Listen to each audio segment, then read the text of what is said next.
Este es el sexto Simposio de Educación Artística, evento creado por la Corporación IMA y concertado con el Ministerio de Cultura de Colombia.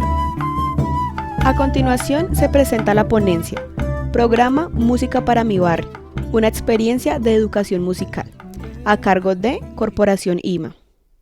Muy buenos días a todos y todas los que están y hacen parte del Simposio de Educación Artística, ya en su sexta edición. Mi nombre es Boris Alfonso Salinas Arias, yo hago parte de la Corporación IMA, organización que realiza este Simposio de Educación Artística, y como parte del ejercicio de nuestras ponencias decidimos realizar una socialización de un proyecto que hace parte de la organización que se llama Música para mi Barrio. Música para mi Barrio es un programa que en este momento está cumpliendo 10 años como la Corporación IMA, que es una organización que surgió desde la experiencia misma del programa, y nos pareció una buena idea presentar esta ponencia socializando un poco esa experiencia de vida de la corporación de Música para mi Barrio y ese trasegar de lo que es querer llevar formación musical a comunidades vulnerables. Entonces, Música para mi Barrio, una experiencia de educación musical a cargo de la Corporación IMA y de mi persona, quien les habla, Boris Alfonso Salinas Arias. El programa Música para mi Barrio nace en diciembre de 2011. Yo era un estudiante de pregrado, terminando ya mi carrera de licenciatura en música, esperando mi titulación, que fue también para ese mismo diciembre, y nació con la idea de querer llevar una formación musical de calidad y gratuita a comunidad que pues, no tenía condición para pagarla. Yo vivo en un sector que es la Comuna 12 de Ibagué, que queda en la zona sur de la ciudad, que es una zona, digamos que poblacionalmente constituida por comunidades estrato 1 y 2, ¿sí? Entonces es una zona normalmente vulnerable donde montar, por ejemplo, una academia que se sostenga con el pago de una pensión y demás, pues es algo casi que perdido, ¿sí? Es una comunidad donde obviamente este tipo de formación artística y cultural no hace parte de la canasta familiar básica mensual, ¿sí? Diferente a comunidad de estrato 4, 5, donde obviamente el que los hijos de la casa vayan a jugar fútbol, vayan a entrenar baloncesto, hagan parte de una academia de música, vayan a jugar tenis, hace parte de la canasta familiar básica. Bueno, esto no ocurre en esta población. Entonces, en esa idea de llevar formación musical a comunidad vulnerable, nace la idea o nace el proyecto que se titula Música para mi Barrio, dirigido, como dice, pues a población vulnerable de bajos recursos, ubicada en la Comuna 12, en la ciudad de Ibagué, y comenzamos el proceso obviamente con lo más sencillo que teníamos, y pues yo tenía una organeta, empezaba a trastearme mi organeta y a dictar estas clases. También es importante decir que yo comencé en procesos de formación artística y cultural gratuitos, porque yo soy de esta comunidad, obviamente a mí nunca me enviaron a recibir clases a academias, ni al conservatorio, ni nada de esto, sino que yo empecé fue como músico empírico, tocando en procesos gratuitos de formación artística que daba la alcaldía por esa época. Yo fui y allí aprendí y allí me fui como metiendo en este circuito musical y aprendiendo y formándome como empírico y autodidacta en su momento. Entonces, el programa Música para mi Barrio nace con esta idea y obviamente pues yo tenía ya una trayectoria de formación empírica. Empecé tocando música folclórica, yo tocaba flauta, tambora, percusiones, guitarras, ¿sí? Pero todo encaminado en la música colombiana folclórica, bambucos, pasillos, rajaleñas, etcétera. Y mi formación empírica se complementó con mi formación profesional. Yo me formé como licenciado en música en el Conservatorio de Tolima y allá pues teníamos un énfasis en coros muy fuerte y también obviamente en otro tipo de músicas que uno va aprendiendo en ese trasegar empírico y en esa formación. Yo tocaba flauta, estudiaba flauta, entonces estuve tocando en varios repertorios diferentes, aprendiendo muchas cosas distintas y alimentándome también en esa formación profesional. Entonces, esas didácticas que yo venía aprendiendo desde mi formación empírica, autodidáctica y profesional, pues digamos que se incorporaron allí al programa Música para mi Barrio. Entonces, la didáctica del programa se enfoca específicamente en Codali, en cuanto a lo que tiene que ver con la formación de los coros, el desarrollo vocal y musical, y también esa formación híbrida que yo traía o llevo de lo que son las músicas colombianas, las cuerdas pulsadas, la percusión ORF, que lo aprendí en el conservatorio, y también en experiencias cercanas con compañeros que trabajan en la Fundación Batuta, y agrupaciones de rock que pues era la música que yo tocaba con mis amigos del barrio, con mis amigos del conservatorio, sí, que formamos nuestros grupos de rock y demás. Entonces todas esas experiencias, digamos que didácticamente se fueron metiendo o incluyendo allí en esta propuesta didáctica que teníamos nosotros, y también obviamente la formación que uno tiene. Entonces esto se encaminó en una visión de evaluación que se llama la evaluación formativa, que es una percepción surgida desde un teórico que se llama Philip Pernoud, que básicamente lo que hace es ver la evaluación no como el final de un proceso, sino la evaluación como una herramienta de investigación para identificar problemas, identificar virtudes y demás, y mejorar los procesos educativos. Pero esto es una conceptualización muy interesante creada de una forma diferente de ver la evaluación, y eso pues también se incorpora en el programa. Entonces, con esa visión didáctica, ¿sí? Se comienza a trabajar los ensambles, se comienzan a trabajar los proyectos educativos que manejamos allí, y iniciamos creando coros infantiles, pero también a raíz de ver la necesidad del contexto, se empieza a adaptar, ¿cierto?, al proyecto que se podía llegar a realizar. Entonces, generamos coros infantiles, coros con jóvenes, coros con adultos mayores, ¿sí? Vimos que los jóvenes tenían muy pocos espacios, entonces empezamos también a generar grupos específicos para ellos y empezar como a generar de a poquitos grupitos de guitarra para incluirlos allí, y también utilizando lo que el medio nos daba. Entonces en algunos espacios donde íbamos a trabajar, de pronto había un xilófono, de pronto había un instrumento allí, pues se usaba. Había un rezago, que en algún momento en una comunidad hubo un grupo de batuta, entonces cuando batuta se fue, allí quedaron unos xilófonos, unos metalófonos, entonces venga para acá, usémoslos. O apoyos, por ejemplo, el Club Rotario nos apoyó en algún momento con instrumentos musicales, nos dieron unas placas, nos dieron unos tiples, entonces también los incluíamos en nuestro formato y empezábamos a trabajar con lo que había, sí, con lo que teníamos. Entonces esa fue como la concepción del principio, y eso fue lo que empezamos a realizar. El formato estrella en sus inicios, digamos, que fueron los grupos de guitarra, ¿sí? Empezamos con la guitarra llama gente, y nosotros trabajamos en lugares comunitarios, ¿sí? Acá no fue que empezáramos comprando nuestra sede, comprando una casa para poder dar clases, no.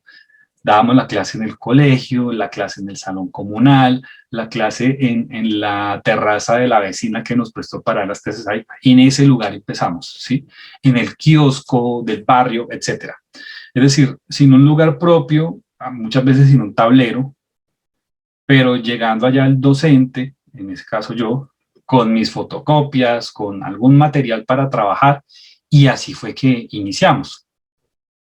Nuestro modelo pedagógico pues estaba basado en el buen uso del tiempo libre. Acá es importante entender que nosotros no estábamos dándole una prioridad a generar grandes músicos, no estábamos buscando que de nuestro proceso musical salieran grandes agrupaciones a encabezar los itinerarios o la programación cultural de la ciudad, no. La prioridad de nosotros era dar un espacio de convivencia, un espacio de buen uso del tiempo libre, ¿sí? Donde la experiencia musical sirviera más bien es como una excusa para que estos chicos hicieran cosas diferentes en el ocio, en lugar de estar en el parque. Bueno, vivimos en una zona, la zona de la Comuna 2 es una zona compleja, donde es más fácil que en el parque llegue el expendedor de vicio, el ladrón, a que llegue el profesor con su guitarra. Entonces la idea era darles otros espacios a esos chicos, ¿sí? y la música y la experiencia musical más como una excusa para generar experiencias diferentes. Entonces, la prioridad de la experiencia musical y de convivencia por encima de la calidad musical. No era importante tanto que los chicos se aprendieran mil repertorios y fueran los supermúsicos, sino tener una buena experiencia de vida. Por eso priorizamos el proceso educativo por encima del producto sonoro, ¿sí? No importaba tomar a los 3 o 4 chicos que ya sabían tocar, incluirlos en un grupo, sino que nuestro objetivo era que aprendieran y el chico lograra pararse frente a un público y tocar así fueran 2 notas, pero que lograra esa hazaña de estar allí, vencer los nervios, vencer el miedo y poderlo hacer. Y obviamente que eso influye y eso mejora muchas habilidades de los jóvenes. En esta línea de tiempo, en esos inicios, lo que fue el año 2012, 2011, 2013, pues empezamos a conformar este tipo de agrupaciones y obviamente encontramos la necesidad de formalizar ese proceso con un nombre porque no podíamos recibir donaciones y otro tipo de cosas. Entonces generamos formalmente lo que se llamó la Corporación IMA. Creamos la Corporación IMA en febrero del 2012. Iniciamos con el apoyo de la Fundación Picachos, con los cuales se pudieron crear varias escuelas musicales de Proniño, así se llamaban, y también recibimos un apoyo en comodato del Club Rotario de algunos instrumentos musicales. Ese apoyo continuó en el 2013, sin embargo el 2012 fue un año, digámoslo así, un poco más fuerte, ¿sí? que el año anterior. Quiero mostrarles acá muy brevemente algunas de las cosas, por ejemplo, que montábamos en esa época, que empezamos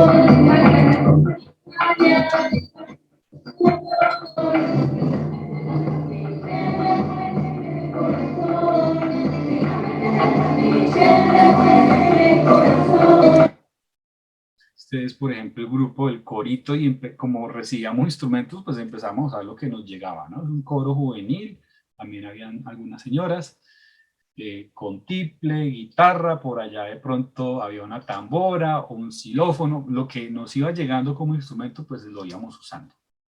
Aguacero mayor, déjalo caer. Aguacero mayor, déjalo caer. Bonita tu casa. Listo, esta es nuestra primera coro que tuvimos de jóvenes. También tuvimos una agrupación muy linda que fue un coro de abuelitas.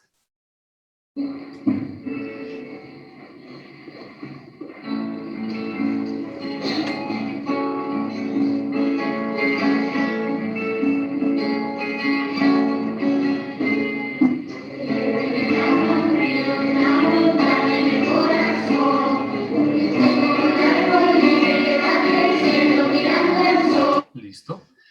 Y nuestro grupo de guitarras, que obviamente era a donde llegaban los jóvenes.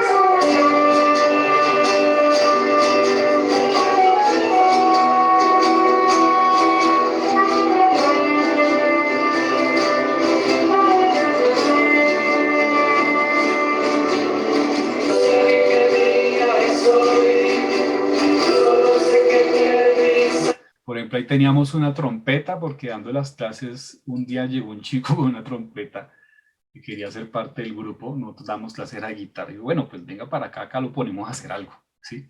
Yo no toco trompeta, pero pues acá miramos que lo ponemos a hacer y lo pusimos a tocar las introducciones de las canciones. Ese fue el inicio, que inició muy bien. El proyecto tuvo una gran acogida en la comunidad y se realizaron, como les decía, diferentes tipos de procesos con jóvenes, también procesos con niños y el de los adultos mayores, que fue una cosa muy, muy, muy hermosa que realizamos en aquellos momentos.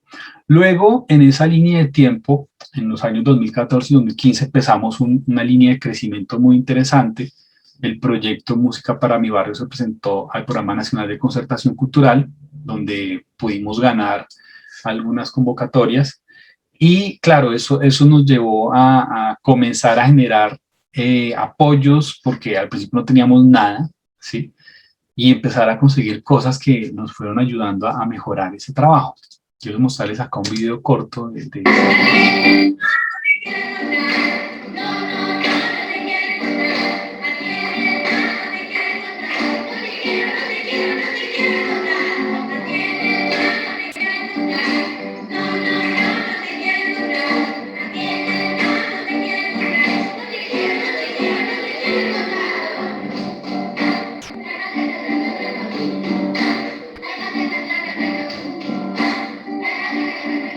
como se puede ver acá, ya empezamos a conseguir cosas propias, ya teníamos más instrumentos y cosas que nos alimentó con estas convocatorias, como fue empezar a conseguir un sonido propio, tener herramientas para trabajar y obviamente expandir nuestros procesos artísticos. Que fue algo pues, muy positivo que se logró en ese momento y en esos 2 primeros años de crecimiento, tener diferentes tipos de experiencias y digamos que eso también fue empezando de a poquitos a llevarnos a una línea de crecimiento y de fortalecimiento. Lo que fue el periodo 2016-2019, todos esos años empezamos a ganar año a año convocatorias del Ministerio de Cultura y también ganamos por ejemplo en 2016 una convocatoria del portafolio municipal de estímulos de la alcaldía de Ibagué y eso nos permitió empezar a generar ya otro tipo de experiencias en nuestra formación artística y musical. Y acá es bien interesante subrayar que dentro de esas experiencias pudimos obviamente empezar a sacar a los chicos a que hicieran muestras musicales en otros espacios, empezar a generar otro tipo de agrupaciones, un poquito más encaminadas también a la formación de los jóvenes, como eran grupitos de rock acústico y este tipo de cosas, y empezar a hacer actividades de otro tipo dentro del programa que son muy importantes. Por ejemplo, empezamos a realizar un taller, una especie de clínica de guitarra eléctrica abierto a la ciudad, que lo dictaba el maestro Sergio Guzmán, que es un guitarrista eléctrico muy bueno de la ciudad de Ibagué, que ahora pues está viviendo en la ciudad de Canadá, está estudiando allá producción en audio y video. Y también empezamos a realizar ejercicios como por ejemplo conferencias con madres, talleres con profesoras, talleres de fabricación de instrumentos musicales, ¿sí? Otro tipo de cosas que obviamente también están en el marco del proyecto de Música para mi Barrio, pero que empezaron a ampliar y a llevar la concepción de que Música para mi Barrio no solamente era para los chicos y chicas, sino también para aquellos multiplicadores de formación, como las profes que trabajan con primera infancia, ¿sí? En los hogares de bienestar familiar. Entonces empezamos a llevar este tipo de formación allí. Empezamos también a realizar salidas pedagógicas, por ejemplo, salidas al Conservatorio del Tolima para que los chicos conocieran lo que era la formación musical profesional, salidas a auditorios como el Museo de Arte del Tolima, a exposiciones, salidas a el Museo Antropológico, salidas, por ejemplo, al Jardín Botánico, etcétera, ¿sí?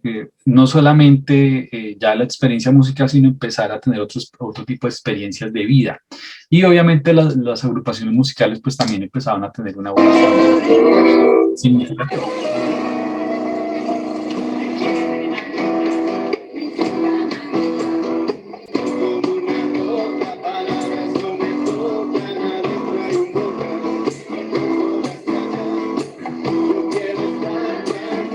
Sí, esta es la agrupación ya de rock y se dieron cuenta, ya están los chicos tocando guitarra y bajo.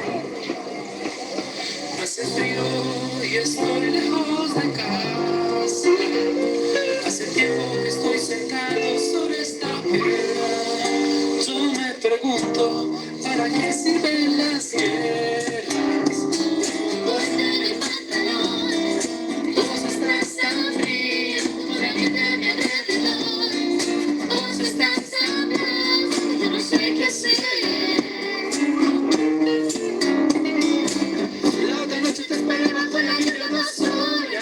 Listo. Y agrupaciones como, bueno, venga, perdón.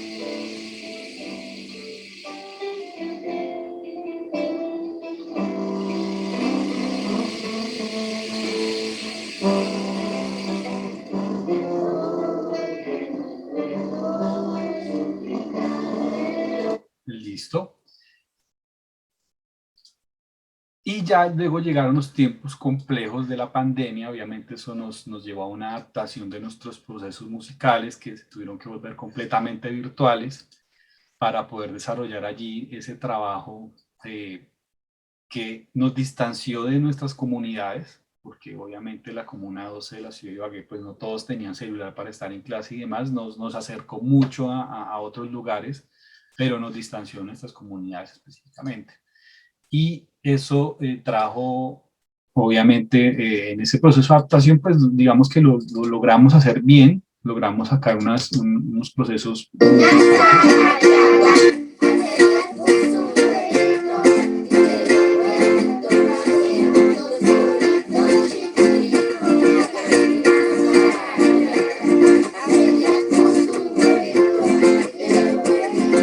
Como este proceso que les estoy mostrando acá, que fue muy complejo porque era hacer clases completamente a distancia, de manera muy recortada, con guías o con WhatsApp en zonas que son rurales. Entonces, bueno, lo logramos hacer, pero era muy complejo.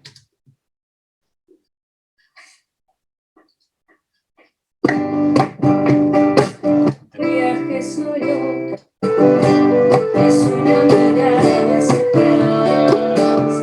Quiero saber si al llegar vas a estar allí.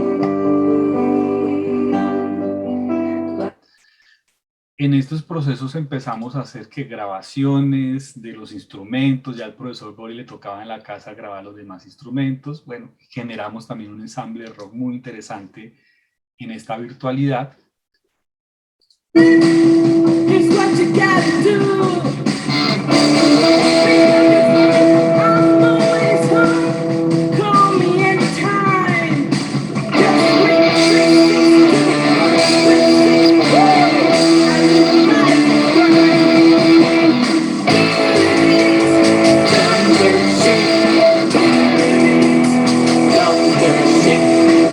Listo. Y de esa adaptación y todo empezamos ya con los momentos de crisis, que son los momentos actuales. El año 2021, 2022, 2023, que son años que pintan muy difíciles, un recorte progresivo de los proyectos del Programa Nacional de Concertación Cultural. Antes uno podía presentar 2 proyectos, ahora solo se puede presentar uno, y esto obviamente nos lleva a tomar decisiones difíciles como qué proyecto realizamos y qué proyecto no. Ese eje de economía naranja, industrias creativas, que ha sido muy dañino para los procesos de formación, porque obviamente se trata de que llevemos apoyo a los procesos artísticos que se pueden generar como industrias creativas, pero este tipo de procesos de formación pues tienen muy poco potencial para ser industria creativa, porque obviamente los chicos humildes no tienen cómo pagar para acceder a la formación musical. Esa focalización de los recursos en emprendimientos, industrias, ¿sí?, que hace que los procesos de formación se debiliten.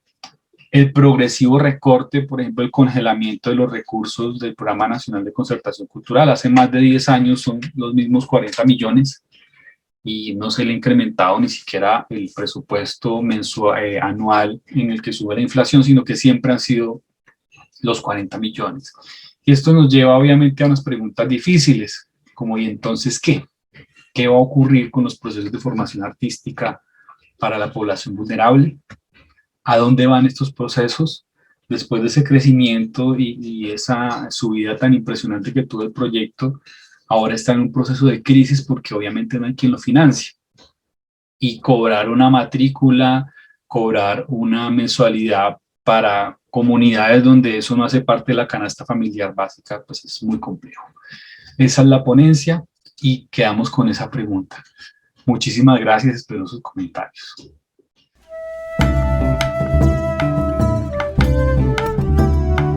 Gracias por acompañarnos en el 6º Simposio de Educación Artística, evento creado por la Corporación IMA y concertado con el Ministerio de Cultura de Colombia.